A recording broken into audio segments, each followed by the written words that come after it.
Welcome to the Rhonda Grant Show with your host, Rhonda Grant. If you believe that there is more to life than what you see right now, and you want to find out more, listen in as her guests share their journey and their extraordinary experiences. Now, here is your host, Rhonda Grant. Welcome. We are so pleased that you have joined us. It is here that we will uncover if my guest has had extraordinary discoveries in his life. Theme song for the Rhonda Grant Show is Sun on the Water, composed and performed by John Park Wheeler. My guest today is Robert Pizzini, who is the managing partner and chief executive officer of iFLY Virginia Beach Indoor Skydiving. He developed iFLY Virginia Beach Indoor Skydiving in 2010, bringing his multi-million-dollar technologically advanced experience to Virginia Beach in 2015. In 2019, Bob launched Elevate Your Leadership, an executive-level leadership development and team building experience that incorporates his military background, private sector success, and the experience of indoor skydiving to take leaders to new heights, literally. In 2018, iFLY Virginia Beach was awarded the Chamber of Commerce Small Business of the Year. Robert retired from the U.S. Navy in 2010 after 26 years of service as a diver, master explosive ordnance disposal technician, and EOD officer. While on active duty, Robert completed multiple deployments in support of various operations throughout the world. In January 2009, he completed a combat tour with the Combined Joint Special Operations Task Force, Arabian Peninsula, Balad, Iraq. His personal decorations include the Bronze Star. Welcome, Bob. Thank you very much, and I'm sorry I gave you such a mouthful of a resume to read. Well, that was wonderful. I loved reading all that. It gives everyone a really good idea of your background.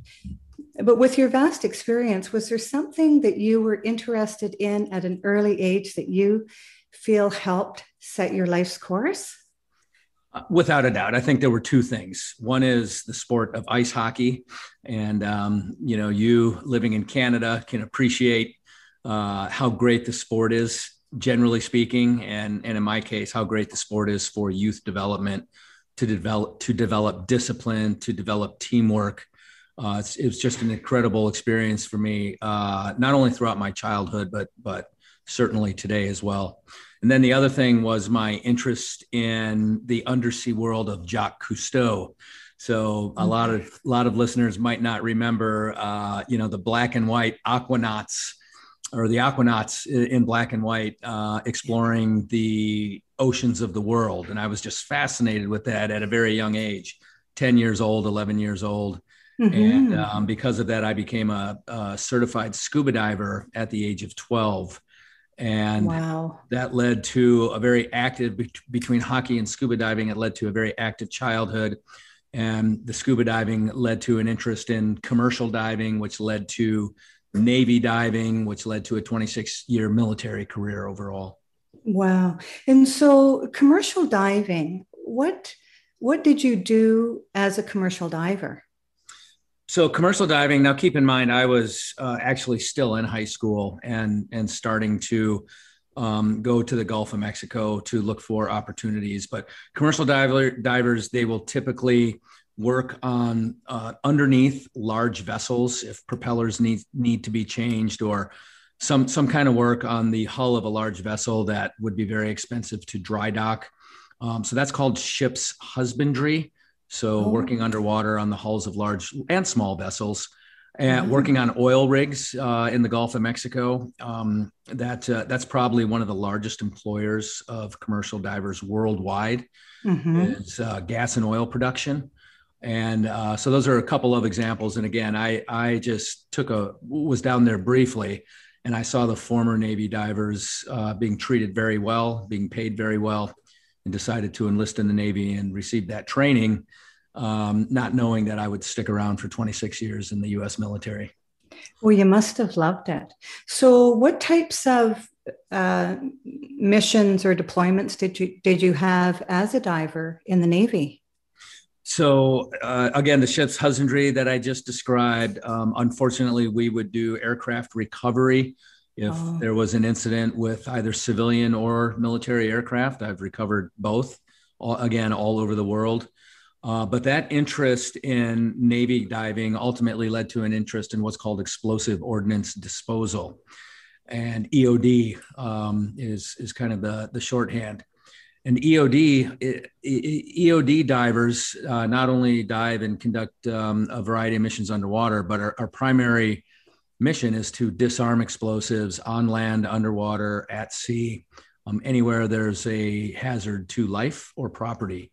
And that was really the majority of my career was in the EOD, or what the Navy, it's the special operations community within the U.S. Navy. And how did you harness your fear? I mean, I'm sure a lot of people would think, well, that's pretty dangerous work that you were involved with. So you were with a team, were you doing this? Yeah, yes, always with a team. Our minimum team strength is 2 people. We never do anything alone. And how do you harness your fear to be able to do that? There must be such an adrenaline surge.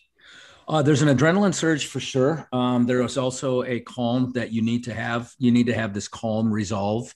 Okay. And that's some of that you bring to the table. Some of that you bring from your early childhood experiences, but the vast majority of it is developed through rigorous and intense training.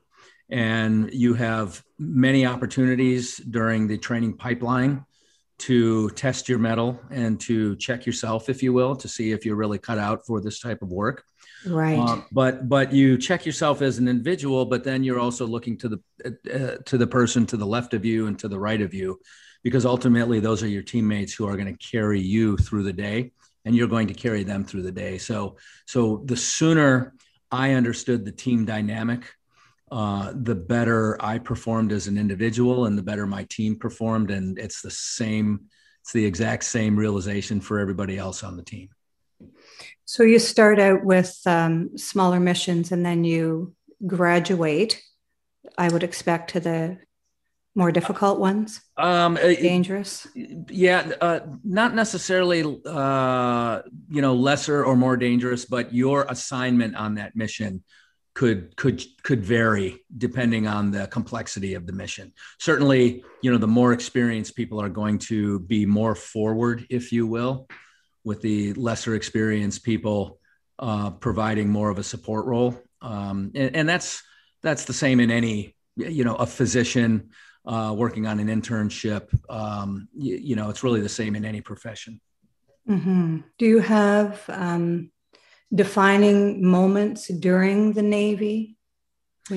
Oh, sure. I mean, I think defining moments are an important thing for anybody to capture. So I have a few defining moments, throughout my career that I reflect on every day. One defining moment in particular was when I did not 100% comply with a directive, a change in the way we were going to do business. And I made a mistake on that particular mission. My commanding officer at the time could have issued very severe punishment. Actually, my career could have ended at that time, but this leader was very bold in his leadership and had great confidence in me to recover.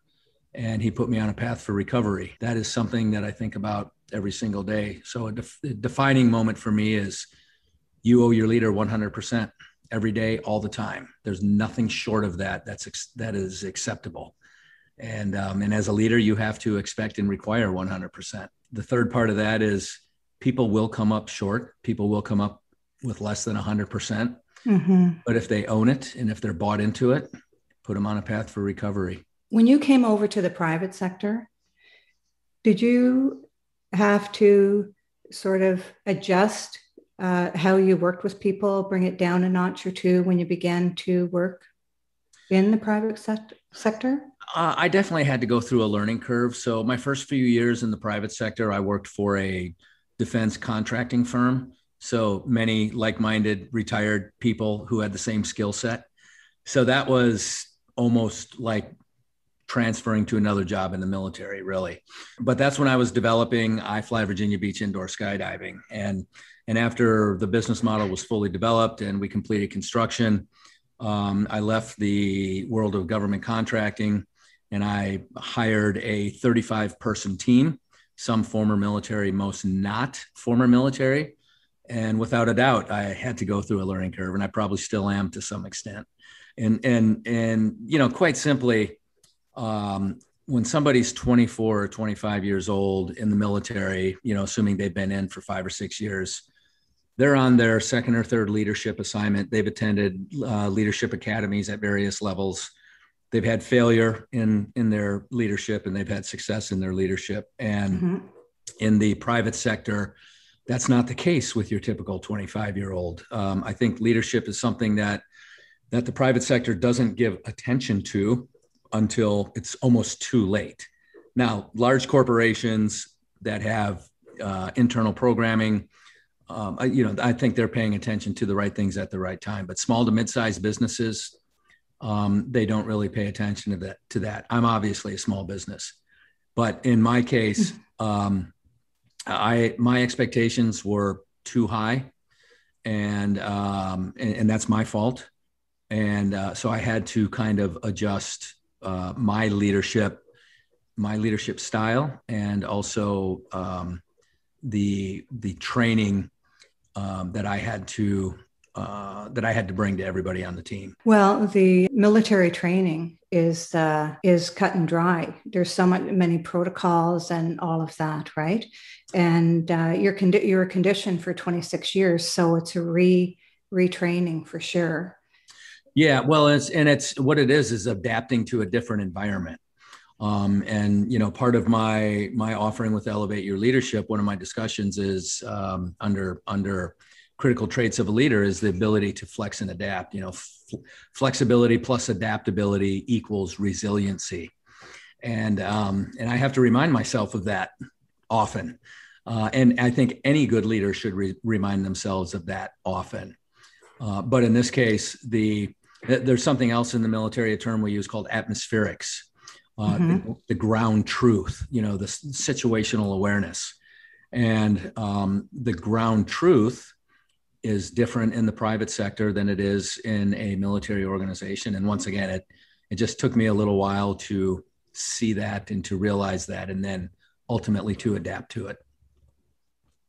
Oh, sounds like you've done extraordinary well, not only in the Navy, but also in the private sector. I'm very interested in iFLY. I didn't know much about it, but can you describe to our listeners what that experience is like? Sure. So iFLY Indoor Skydiving is just that. It is a facility with a large flight chamber inside of a building. And this flight chamber perfectly simulates what it's like to free fall through the sky or to jump out of an airplane. The big difference is rather than gravity pulling you towards Earth, which is what happens when you exit an airplane, a cushion of air is actually propelling you upward.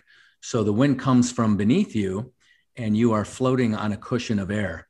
The net effect is the exact same. If I want to drive forward or drive backwards or turn to the right or turn to the left, or what's called vary fall rate in the sky, I can fall faster or fall slower.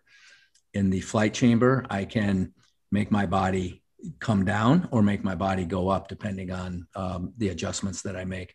So it's a perfect simulation of skydiving, but even more importantly, it is one of the most funnest things to do in the world. Everybody's had the dream of flight, and kids as young as 3 can participate in indoor skydiving. Wow. It is a cushion of air that has glass on all sides, so wall to wall. So there's no falling off of anything. If you're afraid of heights, then don't allow yourself to go up more than 2 or 3 or 4 feet. And an instructor is either hands-on or within arm's reach to make sure the experience is both safe and fun. So kids as young as 3. And this is something that that generations of people can do together. Sometimes we'll see the 3-year-old, her 30-year-old mom, and her 70-year-old mom. Birthday parties, bachelor parties, corporate groups, we do quite a bit. So it's an incredible experience. And I own iFLY Virginia Beach. However, there are 35 iFLYs across the US, and I think there's 4 or 5 now in Canada as well. So it's a tremendous fun experience. It's a family experience. It's 18-year-olds on date night out. It's a baseball team or a hockey team having their end of season banquet. It's just all of the above. And when you say adjust what you're doing when you're in iFLY, are you talking about adjusting your body to go this way, that way, backwards, forward? What do you mean by that? Yeah, that's exactly right. You literally are flying your body like it's an aircraft. Okay. When you're floating on that cushion of air. So you are 100% in control. This is not a ride. You don't strap in and hang on. You are propelled by the wind, and it's up to you how you maneuver your body, again, to make yourself go forwards or backwards or spin to the right, spin to the left. Enter, exit the flight chamber, hover stable, go up, go down. It's just the most fun in the world. And so when you arrive with the people that you're going to be skydiving with, do they give you, do they teach you ahead of time? Or is it something that you just experience while you're in the chamber? No, so the whole experience, let's say you came with a group of 4 or 5 people, your family members. Yeah. The whole experience would be about an hour and 15 minutes or so. We get you checked in. And then we go to a classroom, and you spend about 20 minutes in the classroom with your instructor. And after the classroom phase is done, we have to get you geared up. So a flight suit and hearing protection and helmet and goggles. And if you don't have the right shoes, we'll give you the right shoes and get you ready to go, get your helmet on. Any last minute questions. And then in groups of up to 12, we enter what's called the staging area of the flight chamber. And then one by one, each person in that group rotates through and they do their flight. Flights are 1 minute in duration. So you may have purchased a 2-flight package or a 3-flight or a 4-flight, depending on how adventurous you're feeling that day. Makes me think of the time that I was at a Tony Robbins convention, and we were being conditioned to walk across a bed of coals. And I'm sure it's kind of like that, is you have to sort of, for me anyway, I'd have to get myself geared up to do something like that. Yeah, you would. And that's kind of how Elevate Your Leadership was born, or it was one of the, it was one of the components that contributed to the development of Elevate Your Leadership. So you talked about the hot coals, you have to kind of get yourself psyched up for that and tell yourself I can do it. And so what is that really? It's a challenge, and it's taking you outside of your comfort zone. And what's the result of successfully completing that challenge? Your comfort zone grows or expands. You have this renewed confidence that, hey, I can do it. And the experience in the flight chamber is very similar. Some people have anxiety, very low levels, because again, kids as young as 3 do this. Yeah, I'm thinking that. Yeah. Yeah. But it doesn't really matter who you are. Most people who have never done this before, they do have this certain level of trepidation, if you will. Yes. And so it's facing a fear. And that's the metaphor. That's my leadership metaphor, is we're facing a fear. We're taking ourselves outside of our comfort zone. And again, the result is we've expanded our comfort zone. But I will tell you that this is light years more fun than walking across hot coals. Yes. And have you walked across hot coals? No, and I never will. Nor broken glass. Never, no, yeah. Never will. Well, it's life-changing. Because if you can do that, I went with my adult children. They were still quite young. One was 18 or 19, and the other one was 23. And that's what we did. And when we came back to the hotel and we debriefed and everything, we thought, if we can do that, if we can walk across a bed of coals, what else can we do? Right? I mean, it was just such a metaphor for life. And I feel that iFLY is probably, people are walking away with that same sensation. That if they can do that and conquer their fears, if they have any, what else can they do in life? So talk to us about your leadership. Sure. So that you have. So 2018 timeframe, 2017, something like that. Again, I have 35 people on the team, 6 people at the management level. And I was looking for leadership training for my management team. And we did Franklin Covey and we did Dale Carnegie and some of these more traditional venues. And these are good venues. I'm not knocking them at all. I went to them myself. But what wasn't happening was the leadership development that I experienced throughout my military career, this team building and this developing highly competent, highly trusted, highly empowered leaders. I just couldn't find anything that really builds that. So I put together something for my team internally, and I delivered the experience. I delivered the leadership development, and it was very well received. And eventually people outside the organization saw what I was doing, and they encouraged me to take it to market, if you will, because of a couple of things. One is the uniqueness that I bring to it, because it's a culmination of my life's experiences, my 26 years in the service and my 10 years in the private sector. And, you know, even going back to childhood experiences. So I developed my leadership methodology, if you will, over that entire lifetime. And my team loved it, and my team embraced it. And I took it outside the organization. And it's also a very fun experience, with or without the flight experience, because when COVID hit, I had to pivot to the webinar format. Yes. But that's a good thing too, because now I do one webinar a month, and you know they sell out, and it's a very positive experience. And again, it's CEOs and executives and up and coming leaders meeting people who are in similar situations in their professional life, but these are people from around the world now who are interacting with each other. And so it's just been an incredible experience in that webinar format. But it was originally designed to take place in our beautiful boardroom at iFLY Virginia Beach, which overlooks the Atlantic Ocean. Nice. And it's a very high-end experience, but it's a very fun experience. And you know, I used to wear a nice stiff collared shirt for the experience, but I don't even do that anymore. No stiff shirts allowed. We're just going to get down to the nuts and bolts, and we're going to have some fun in the process. Well, and because it's a webinar, it's easy to be global when it comes to that, right? It is, and that's been great. And we have had people from your home country, Canada, France, Germany, Australia. It's just wonderful to have people from around the world participate. Well, it sounds like you are another pioneer when it comes to leadership training, because, you know, it is something that's not readily available unless you work for a big corporation and that they have subscribed to that type of training.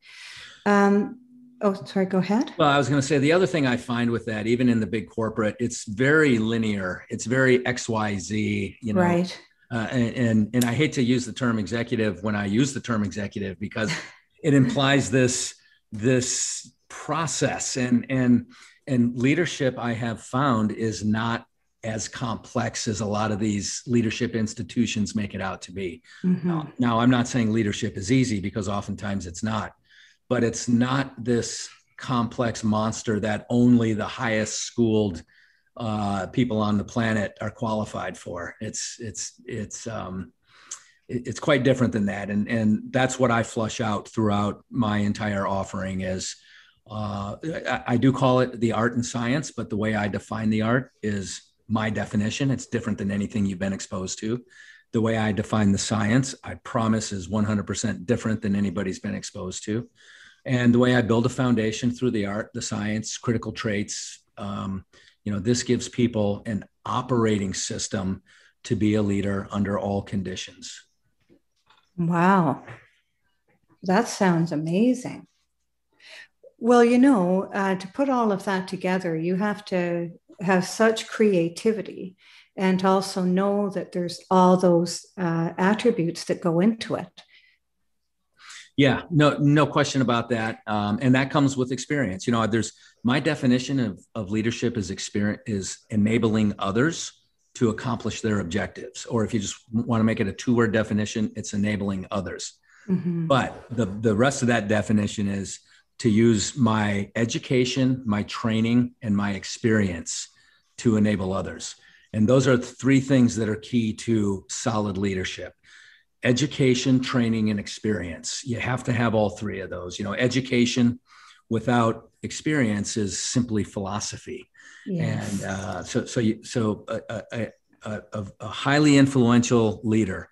And when I say highly influential, I mean that you effectively lead a large amount of people, starting with yourself, over a long period of time, because longevity is really, it's what leaders desire, or it's what they should desire. They should seek longevity, try and be a great leader for many people over the longest period of time I can be. Mm-hmm. And one of the things that I find just wonderful is that you're taking all these skills and you're actually doing some coaching, aren't you, with hockey? Well, I coach hockey, I coach executives. But these skills are interchangeable, if you will. I go to hockey coaching seminars. So I coach high school hockey right now. And in America, we have a 5-tiered system of coaching qualification. And I've attended all the way up to level 5. The coaching academies. And what I've learned throughout my coaching education has also applied to running my business and to being a good member of my community and to being a good husband and a good father. These lessons in hockey leadership, they really apply across the board. And I would say it's the same with my business. The purely business leadership principles, they apply to the hockey team as well. And when you get out and about and try and learn as much as you can, you find these bridges to connect all of these different things, and it's really a wonderful thing to experience. And what did you learn from the ones that weren't so good, Bob? I learned that, number one, don't be the kid's last coach. Don't be the reason that child is not going to come back to the sport next year. And I had a coach or two who definitely chased me away from, and when I say chase me away, I don't mean like, hey, no, you're no good, we don't want to see you next year. I mean that I didn't want to go through all that stress and pressure of playing for that coach again the next year. So that's one example of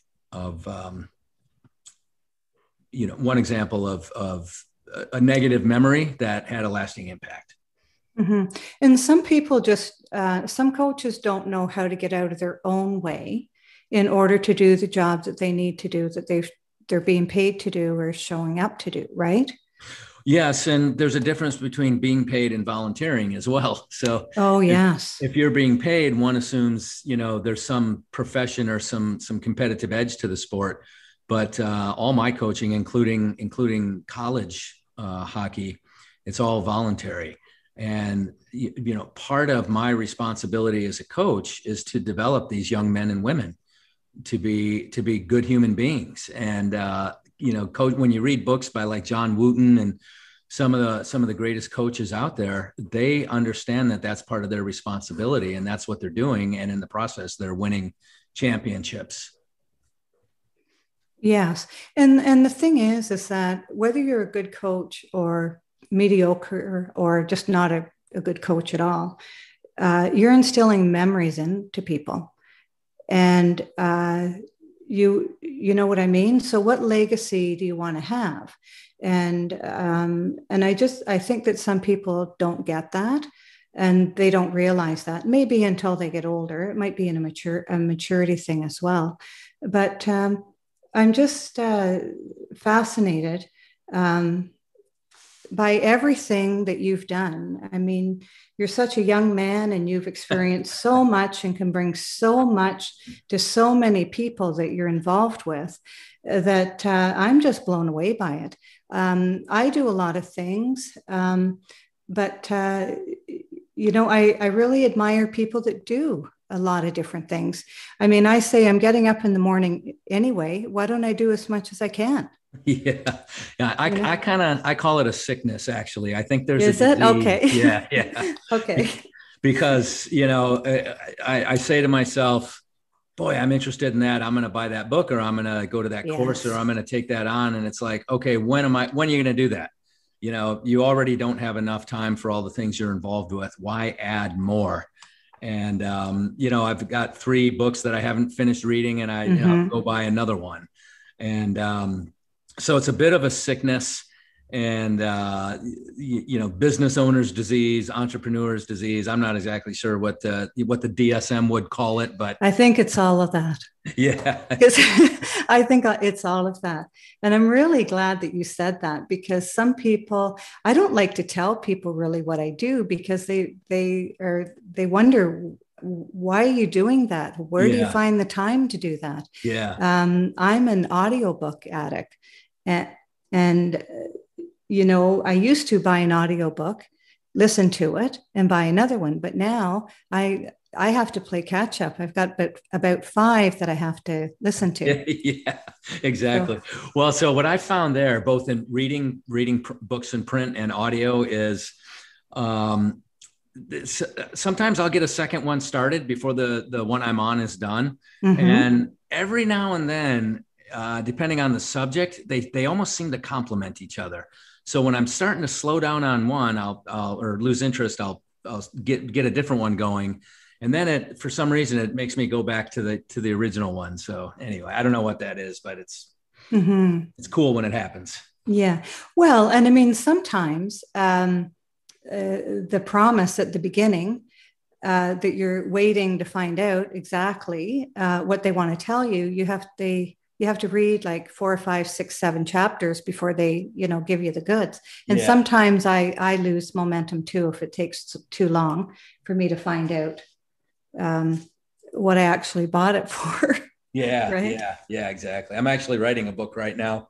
Okay. Yeah. So I'm very conscious of that. I have after the preface, I have something called ground rules, and it's these 10 little steps to get you through the book. To keep you motivated, keep you interested. Exactly. Yes. Well, that's great. When I wrote my book, my goal was that every chapter could stand alone, that there was a message in every chapter, and then a directive to the reader.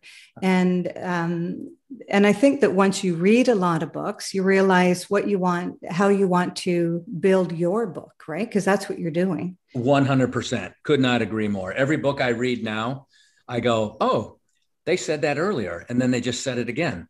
So it's their road mapping, right? They're telling. It's just like when you do your graduate papers. You tell the reader what you're going to tell them, and then you tell them, and then you tell them what you told them. And you tell them what you told them. Yeah. Yeah. So road mapping. But it's funny now, because when I read books, I pick up on all those little nuance of the construct, Yes, exactly. And really what I'm doing is I'm capturing the things that I think that I personally like, and then I try and emulate that style in my writing. Well, that's an excellent, that's how you learn, and that's how you develop, right? Yeah, no doubt about it.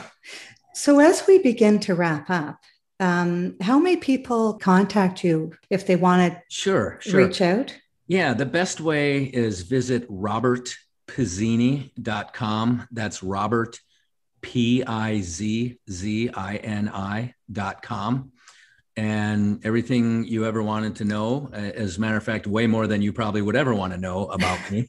And what I do in my offerings can be viewed at robertpizzini.com. And I'm somebody who also, my contact information is there, email, phone number, and I'm somebody who answers my own phone. So if people want to talk to me and learn more, or learn about my offerings, or have me engage in corporate events, or or have me conduct an event at an iFLY, or if somebody wants to come and visit beautiful Virginia Beach and participate in my leadership offerings here, either individual, group, team, or corporate, I can accommodate all of the above. And we have fun while we're doing it. Well, that's the best thing. I mean, why not have fun, right? It's exactly right. We learn from each other and we have fun. My experience is a facilitated discussion amongst people who have a lot to offer. We all have a lot to learn from. And so there's great value in conversation. And then there's fun in flying. Yes. Well, I'm intrigued with the flying. I really am. And I was never one who would have said, I would like to do something like that. But I did a little bit of research and I thought that I might do that when I'm in Toronto sometime. Yeah. And I shouldn't say that I will never walk across hot coals. I don't like to use absolutes. Never say never. Yeah. So who knows? It could happen someday. Oh, yes. Well, when you're in there's some hot dogs or something I can throw on the coals as well. Yeah. When you're being conditioned by Tony Robbins, you feel like you can do almost anything. And so it was a great experience for sure. But do you feel that you've been called to this leadership role that you're doing? So I've been called in I would say a minor way. Okay. And that calling is the application of exercise and education. Those two things have been almost a daily process for my entire adult life.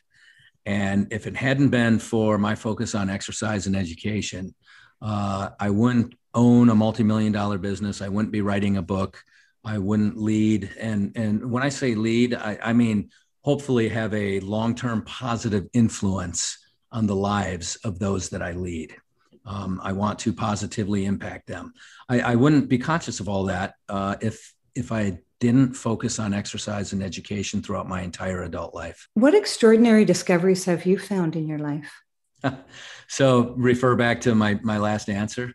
Yes. The extraordinary discoveries I have found is that the body is built in such a way to survive and thrive. And, surviving is food, shelter, water, and thriving is an understanding of how the body works. And your brain and heart, for example, the importance of controlling your heart rate, your resting heart rate, your active heart rate, your heart rate variability. The body has all these mechanisms that we don't fully understand at this point, although we know a lot more than we did even a few years ago.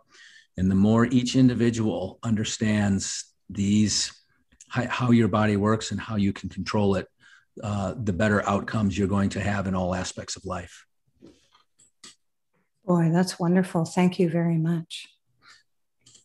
And that's a big component of the science of leadership. As when we do the Elevate Your Leadership experience, I dive very deep on 6 factors: rest, hydration, nutrition, exercise, brain and heart health, and lifelong learning. Those 6 things are a key component to leadership and to success and happiness. Well, I'd like to thank you for joining us, Bob. Your life has been one of courage, bravery, and strength. And it's an inspiration to others who may right now be contemplating their next step in their journey.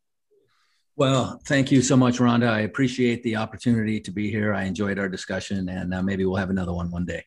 Oh, I truly hope so. It's been fun. And you've taught our listeners, you've taught me, and you've taught our listeners a lot in such a short period of time. So thank you to my extraordinary guest, Bob Pizzini, Pizzini, if you want to reach out to him.com.